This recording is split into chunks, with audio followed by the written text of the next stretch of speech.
We're here on the actually unit number 47 of the Tillery Resettlement Farms that was established under President Roosevelt's New Deal, an opportunity for sharecroppers to be able to purchase homesteads. The interesting thing about the Tillery Resettlement Farm was that it was going to be, and it's the only one that we have found, that there was going to actually be a experiment with black and white, blacks on one side and whites on the others.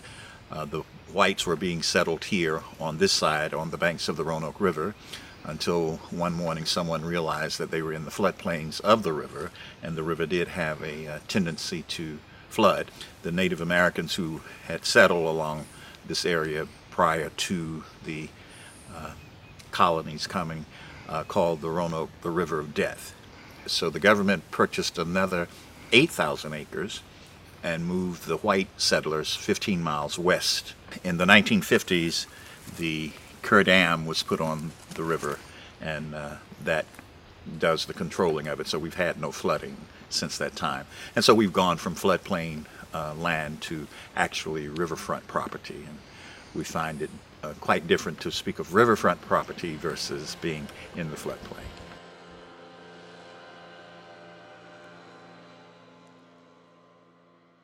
I'm the director of the community organization, the Concerned Citizens of Tillery, who had been doing some work with the North Carolina Conservation Fund, where Mickey Sager is the director.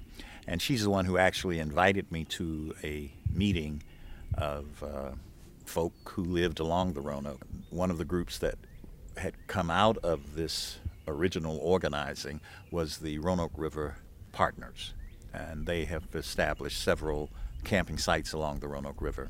They had never done a campsite in relationship to private landowners and the nonprofit organization, the Roanoke River Partners. And so we were approached by that, and my family decided that that would be a good idea. And so we leased them an acre of land here. We are told by campers who come and who canoe the river and who kayak along the river that this is the best site. One is the fact that the campsite is actually up off the river. There are also, you can see platforms that no matter how high the water is, that you still have access to be able to get to the campsite.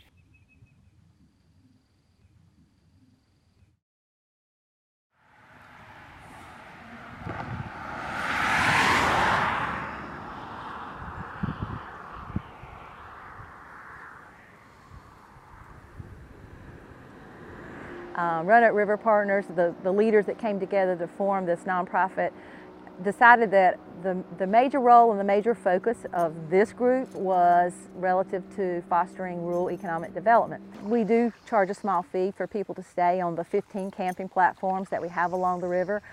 But really our goal is to bring folks through our river community so that they have an opportunity to get to see them up close, to see what's going on there, to find a lot of really neat activities, festivals, events they might come back for, as well as maybe just stumble across. And also in doing so, they will spend money to buy, they'll eat in restaurants, they'll buy some things to take out on their boats, they'll buy some camping supplies, some sunscreen, some gas and ice, and all of those revenues are really important for the economic development of our rural river communities. Right now we're at the 258 access area along the Roanoke River near Scotland Neck. Today it's opening day of turkey season, April 13th, and we've been working turkey hunting all day since early this morning, worked with different types of violations. Individuals hunting turkey over bait, which is unlawful, and just going around checking hunters for turkeys and their tags and their license. And now this is a little bit later on in the afternoon, we're going to come down here and get on the Roanoke River and see if we can check some fishing because of the striper run that normally runs up the river this time of year. A lot of people just flock to this area, the 258 access area, or the Weldon boat ramp up a little bit further north, and it's a tremendous amount of folks that come down here to try to catch the rockfish, and it's a great place, and a lot of not only the stripers but also hickory shad come up here in great numbers. They're really fun to catch, so it's a tremendous resource for the public.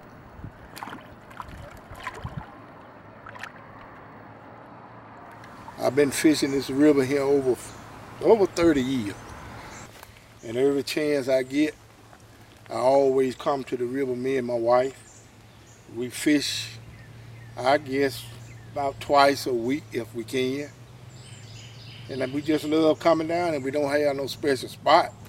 We just come here and bait up and throw out and go on and do the best we can and hope that we catch one. If we catch one, we catch one. If we don't, we don't. It's just fun coming down here. And I really enjoyed it. We enjoy coming. Even though if we don't catch anything, we just like to come down here. And I have had a lot of luck in the past with the striped bass. Caught a plenty of those, and white perch, we catch those. I don't catch too many shad. So I always love fishing and hunting. So I'm just an outdoor man. I used to rabbit hunt. Now you don't have nowhere to hunt. All the hunting clubs got all the land. And if you don't know somebody got some land, you don't hunt. So that's the way it is. I got a cousin, he got land, and he let me hunt his land. And a friend of mine, that's the only way you get to hunt now. Cause them big time hunting clubs, them bought you out. Do a lot of deer hunting. I went to turkey hunt one time, and the mosquito was so bad, I wouldn't go back. So I haven't did none of that.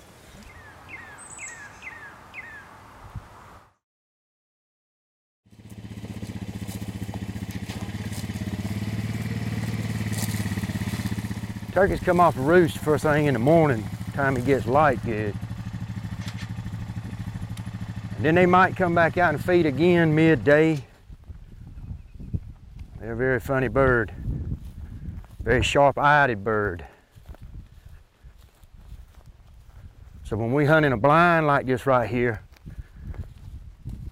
and we got a little sudden movement, it ain't picked up by the bird. Unlike if we were sitting beside the tree and we had full body camo. You can't move, you got like lifelike there.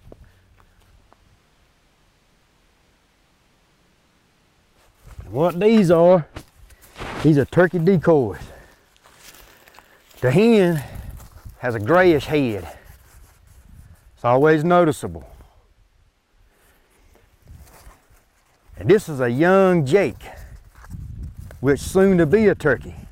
He'll have the red on his neck, but he won't quite have his beard coming out yet.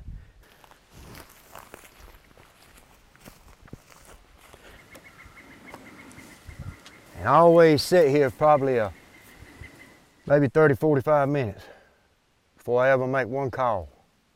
And this right here particular device right here is a box turkey call. You got slate calls you can put in your mouth. You got little scratches with your tooth. I particularly like this one right here. I always put my decoys out and give myself 10 more yards on the other side of the decoy.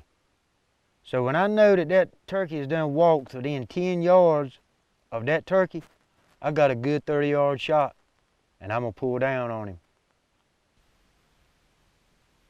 Along this Roanoke River, turkeys are plentiful, very, very plentiful. Anywhere on the Roanoke River that you just about wanted to go, you find turkeys. They've got an area where they know they got the grub worms because it's always moist and damp down in there. They can scratch and dig. When they've had their fill of that, they'll make their way to the opening, to the fields, and find what they find. And hopefully, for my decoys right here, will work out for me. And this beautiful weather will hold up. These turkeys will come back across this afternoon, and hopefully we'll be able to get a shot.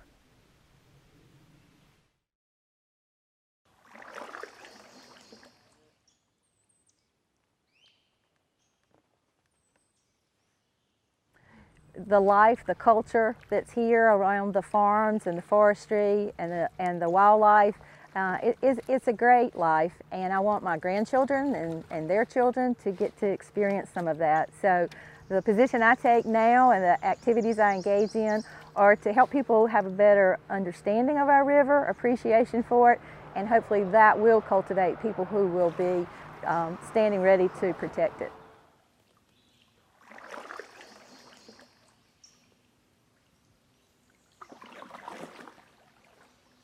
The one thing that the resettlement era taught was land ownership, that land is valuable. And once you get rid of it, you don't get it anymore. We're not making any more land on Earth, so you better hold on to what you have, even though you might be a little bit poor and struggling.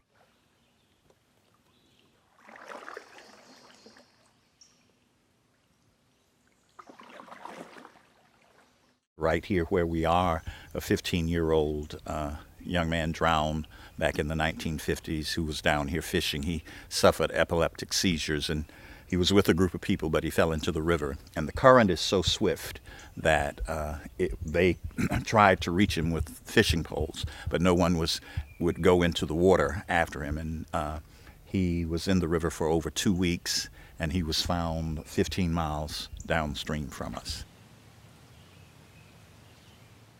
But it brings life because, I mean, just being out here is being able to come, listen at the quietness,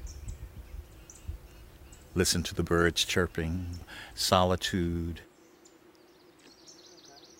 Plus, the land here is good for farming because where the river is, when the rains come, rain comes close to the river, so we don't have to irrigate the farmland or anything like that.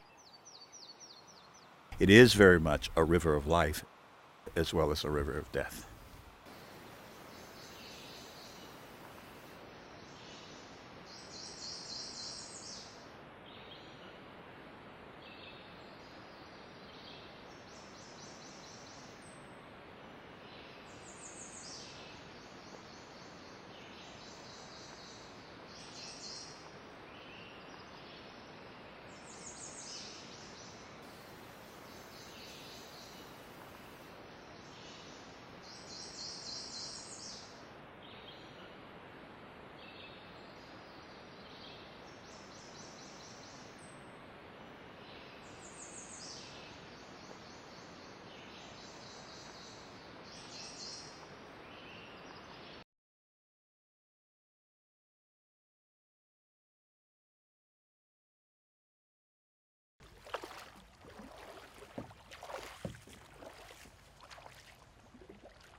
It's like going back to a town you grew up in.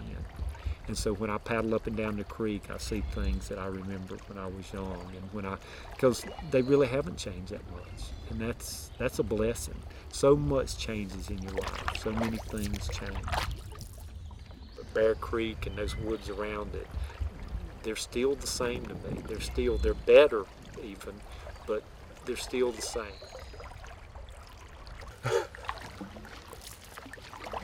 What a great day.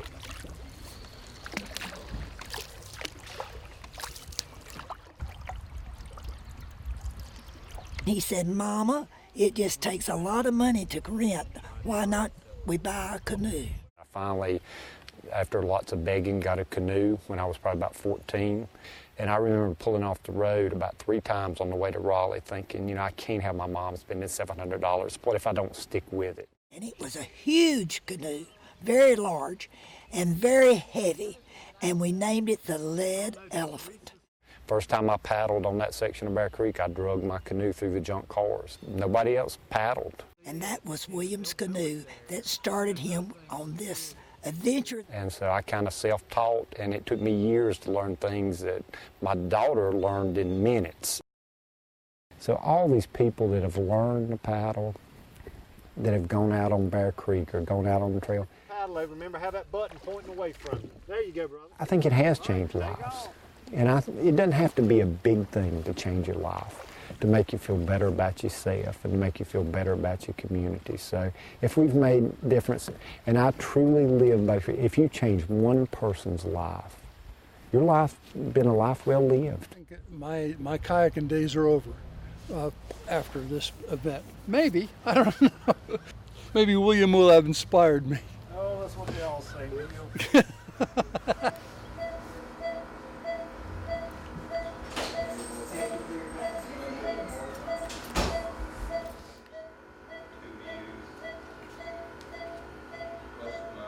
No, we've already cut it back. Thanks, though, Jessica. You know, it's like, remember me telling you about the big 30-pound tumors? Those aren't the ones that really make you nervous. It's these little ones. They're always supposed to go home. People say, oh gosh, if people were more like dogs. But you know what? People are way better. I mean, they really are. I mean, you see people do things that's not instinctual. It goes against their own survival. And you know, animals tend to do things, and they do great things, but you see people put their own self at great peril for other people's and sacrifice themselves for other people. Dalton passed away a little over a month ago, and Dalton bought the land there. It was already, the junk cars were gone, but he cleaned up along the creek. He pretty much made it a public access. Well, there was no Bear Creek when we were in college. I mean, it was there, obviously, but it was not palatable. He's done all that since we've been married, since we've been here. Yeah, we've sort of cleaned that up together. There were trees down, you couldn't get in put in at 705. There were no docks anywhere. And so we really sort of, after we moved from Ellerby to here, we needed a place to train. And so we started cleaning that up, and it sort of all went from there. I don't know who's been in here. You and River probably. Was the last ones in here? That might be poison ivy. I'm thinking.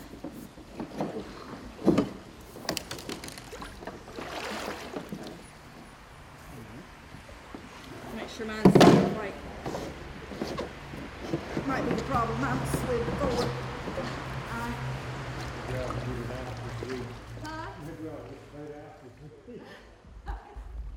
We were doing a lot of events, we were canoeing, we were doing adventure races, and you know, we just all of a sudden 10 years had slipped by, and we always planned on having a family, and we knew it was time. And so we started calling her River, kind of almost as a joke, kidding around with my parents. You know, well, me and Lynn said, you know, we can't call her anything but that because it's all we've called her. And it was the perfect name for her. That River's a constant, but it's always a little different, and so it suits her. I always go to the creek. I go and check the creek. And my daughter says, it ain't going nowhere, Daddy, but I always ride down to check the creek. And I said, you know, the day your daddy dies, when you leave the funeral, you're going to go check the creek. I've never come off the creek in a bad mood. I mean, it's always, no matter how bad you feel. And I may have told you, you know, me and Lynn have been married 24 years this October, and we've been paddling together for all of them. And there's been days when we go out there to paddle, maybe I've done something that just wasn't right and we're not talking, but after an hour or so in the boat, we start talking. So, yeah. Tandem paddling can be ruinous to a marriage, or it can be great for a marriage. It's been really great for ours.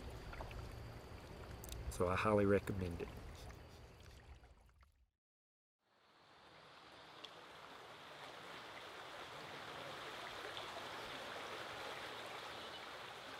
I can remember paddling up and down Bear Creek and walking in those woods with my parents and my grandparents and all the things we got to do, and my dad slipping and falling when we were fishing one time at the pond, and you know, all those things, those memories of childhood. Now my wife says I spend too much time living in the past, but I don't live in the past. It's that holding on to those memories and knowing that it's important for me to make those same memories, not just for my daughter, my child, but for all the children. And that's an opportunity that we all have, and our nonprofit can do that. that we give children the ability to make memories. And when they come down and do the biathlon and they have to eat the honey bun, or they have to diaper the baby doll, or the little kids get to eat the white powdered donuts and they all run around with their white powdered lips across the creek, they're making memories that they'll remember someday. And I hope that they will be able to come back when they're 50 years old and drive down to the Highway 705, which will be the Dalton Cheek access. And they will drive down there and they will tell their children, you know, when I was your age, I ran across that creek after eating powdered donuts. And, you know, and that race is coming up. Let's go! Let's go! Push it in there! Let's go! Let's go! Let's go, Justin!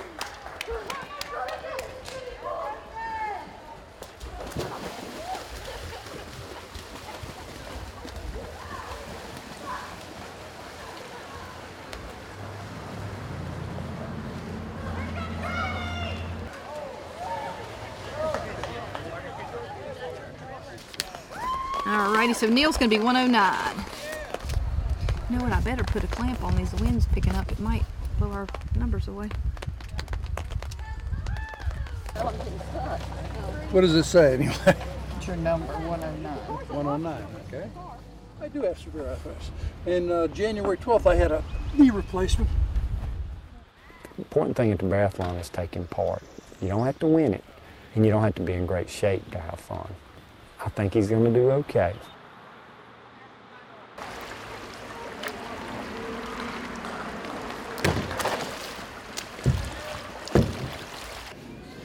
About there, going for the far bucket.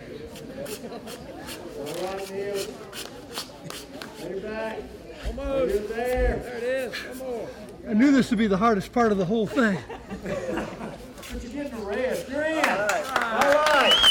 Cross the creek, Neil.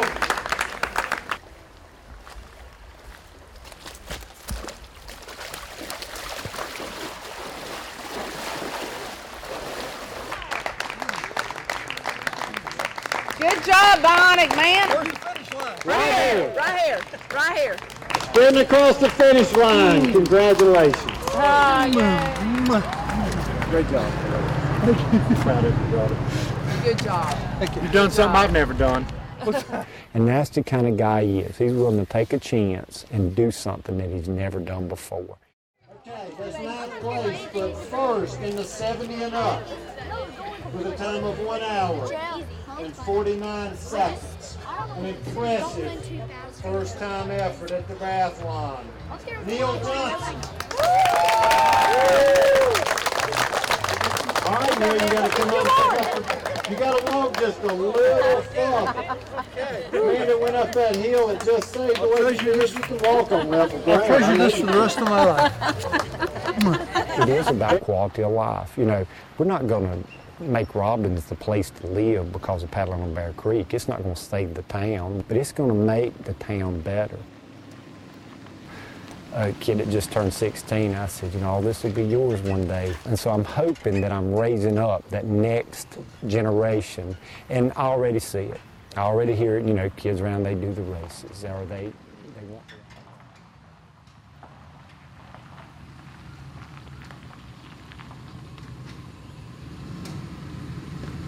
You got all the boats you need now. Derek doesn't have to pick anything up? Derek doesn't need to pick anything up? No. Look at that, I got all two different socks. Because it is not a one-person show by any stretch of the mind. My family, friends, the help, the hours. And, you know, sometimes maybe I'm the face of Bear Creek, but I'm a small part of it, really. It's just I get all the fun stuff. There are so many people that work so hard and believe in it every bit as much as I do.